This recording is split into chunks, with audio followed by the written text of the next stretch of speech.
on days we gon' walk it out and move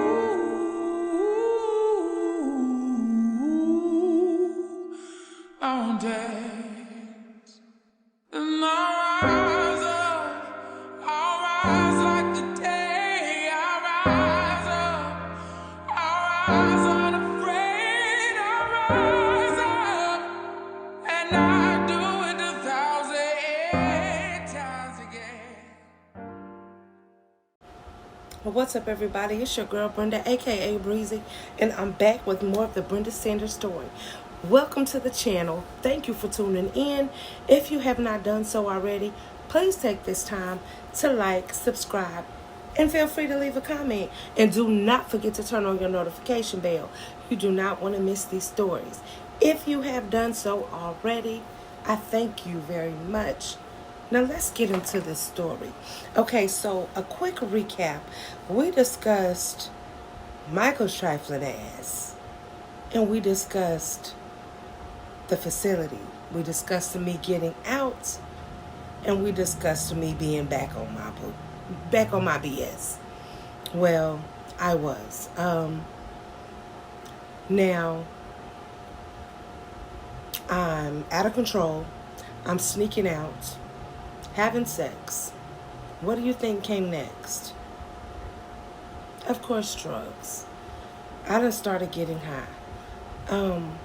And I had done so many off the wall things. I was just completely out of character to the point where my reputation, I did not have a good reputation. My reputation was shot to hell.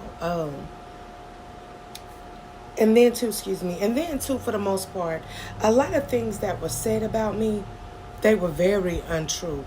But when you put yourself in that type of situation and you jump out there in that water, you kind of set yourself up for failure. So it doesn't matter if it's true or not. You know what I mean? People, they're going to speculate, and 9 times out of 10, other people are going to believe it. So time has gone on. I'm still doing all the things I was doing before. I had that particular day, it was either volleyball practice, softball practice, it was some kind of practice. And me and Michael was back on good terms, so Michael decided to walk me home. In the midst of us walking home, I'm going to call this particular guy Chester. Let's call him Chester. He pops out of nowhere. Like literally nowhere. He pops out. He has a gun. And he tells me that if I didn't take off my clothes, he was going to shoot us. I did take off my clothes. He took my panties, and he was gone. So we get to the park bench, and we sit there. I'm shaking up. I'm upset. Michael is shaking up. And by this, I'm 14 now. FYI, I'm 14.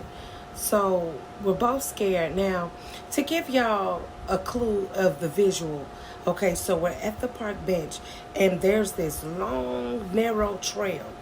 And on both sides of this narrow trail are just tall weeds. Just, so, and it's pitch black. There's no light, there's nothing. So it was a thing of, what do we do? Because we didn't have cell phones then. We didn't know what to do. We didn't know if he was in the trail hiding. We didn't know where he was. So it's kind of like we were just like deer in headlights. We were stuck. So, a little while goes by, and we're sitting up there talking. And for the most part, we were able to just, calm, and anyway, I can't remember what led to it, but there was a kiss. Brief, but there was one. And out of nowhere, Chester popped up again. Everything went downhill from there. He hit Michael, and then he started the assault on me. My head got banged into the park bench, so I'm dazed. I'm trying to fight with him. He's on top of me. There's the scuffle. I really have to watch what I say. Certain things I can't say. So the assault happens. During the assault, he's aggressive. I'm pretty battered, so I cannot remember how the assault ended, like what ended it. I don't know. I can't remember. I don't know if it was me screaming, because after a while, he did put his hand over my mouth, and I think, if I'm not mistaken, I bit him or something. But I can't remember if me screaming ran him off or if he was done and he ran off. But some kind of way it ended. And by this time, Michael was out of there. Michael was gone. I remember seeing Michael running down this trail, and he was running to my house. He went to tell my family what was going on. So Michael goes to get my family, to get help, to let them know that Chester, the monster, is up there, attacking me, assaulting me. So some kind of way, I don't remember walking through the trail. I remember I was crawling a little bit. I got up and I walked, and then I remember going back. I don't remember the whole thing, but I do remember his uncle and some more people were coming to my aid. We get home. By this time, my mom, she has to come from work. She gets a call from work. She comes. They get me to the hospital. Now, after everything I had just gone through, let me tell y'all a very, very, one of the worst things about an assault is the kit after. I'm going to call it the R kit. And what they do with that, they swab everything on your body. They get hair, they get your mouth, they get the DNA out of your mouth to make sure that none of the attacker's DNA is in your mouth. They go under every single fingernail. But before they do that, they have put my hands, they put my hands in little bag thingies, so none of the evidence, DNA, none of that will be disturbed. So they, like I said, they go under each fingernail, and not only do they go under them, they clip them. They clip your fingernails, and they put each fingernail in a bag. You know what I mean? And they clean your nails. They do that. They're going over your skin, your feet, and then you have the internal exam. You have the rectal, It's just a very, very, very degrading experience. It's like if you thought the attack was messed up. Because you're laying there and you're filthy. You are filthy. And then the sad part is you can't even. Let me back up. I couldn't even take a bath. You're not allowed to take a bath. You cannot take a bath because they need, if there's any DNA, if there's any evidence, if there's anything on any inch of your body, they need it, and they need to be able to collect it. So you're just but so this goes on, and Now I'm into okay, so at the hospital, and now they got the park taped off with yellow caution tape. They got the park taped off because now it's an investigation. Now they trying to get whatever evidence they can at the park. They're searching because now they know something happened to this girl. Not only that, they like, where the hell is her underwear? You know what I mean? So now it's a search for my underwear. They're searching every inch of the park. They're searching the weed. They're searching everywhere. They cannot find my underwear.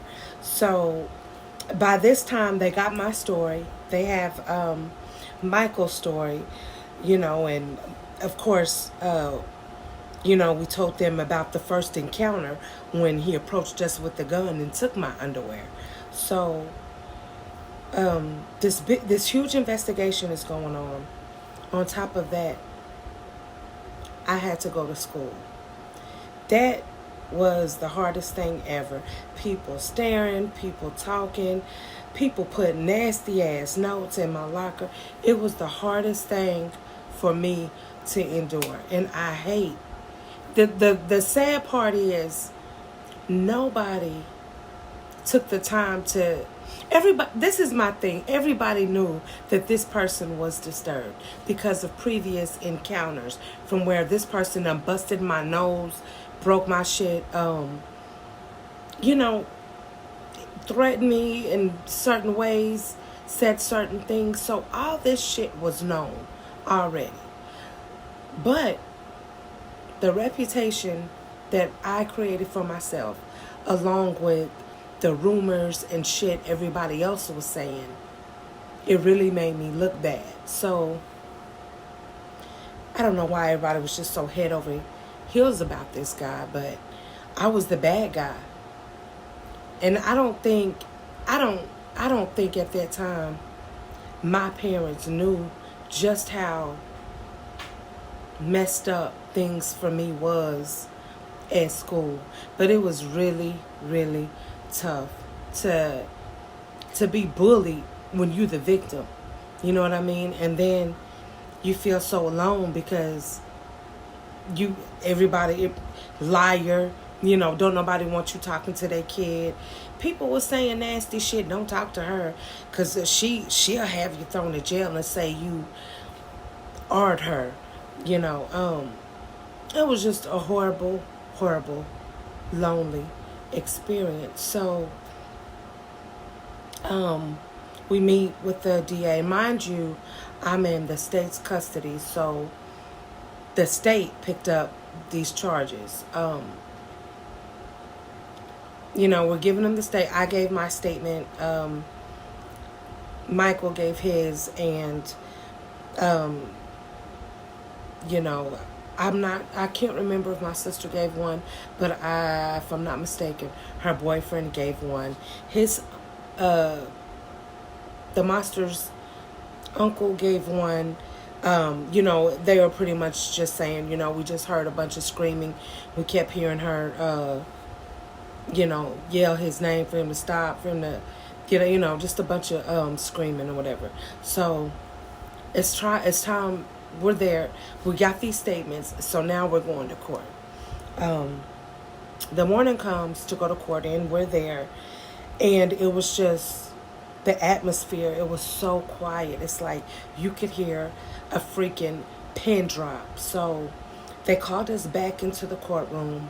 And not the courtroom, I guess the chamber. I don't know what this little office was, but he knew that if they put him on the stand, I'm sorry, I'm all over the place. Let me go back to the investigation. I told y'all they were searching for my underwear, and they searched his house, and at first they couldn't find anything. And then he went into hiding. He couldn't be found. It was just this big ordeal. So they were searching his house, and then they they finally found a safe, and in that safe they found my underwear stuffed in a manila envelope. So he was then arrested for assault. Okay, so now we can go back to the court. He knew that, like the lawyer said, he knew that if they put me on the stand, it was gonna be bad. If they put me, Michael, anybody on the stand, it was gonna be bad. So he wound up pleading guilty. He was sentenced. He did a prison sentence. He had to go on the registry. But through it all, like I said, the most difficult time for me was having to deal with that. And then my siblings, by now, my siblings freaking hate my guts. Kids at school freaking hate my gut. That town hated me. The town hated me. I was young. I was alone. And I hated me because now it's like, well, maybe I shouldn't have said anything, but it was too late. You know what I mean? And then at the same time, it's like, but this happened to me. But, okay, so time goes by, years go by, he gets out of prison. You know what? We're going to stop that right there. I'm going to tell y'all, I'll continue the rest of the story, but you got to catch the next video. I'm about to jump off this thing, so I'm going to say again, thank you all for tuning in. I really, really appreciate it. And yeah, like I said before, feel free, leave a comment, let me know what you think. Interact with me. Follow me, Facebook, Brenda Sanders. TikTok, Wise Queen. That's YZE Queen. And you can catch me on Instagram. Same thing. Yeah, I'm going to save it. I'm going to save everything for the next video. So be sure to turn on that notification bell, because you don't want, trust me, you do not want to miss the rest of this story. Anyway, I'm out of here. Y'all be safe, and until the next time, be breezy.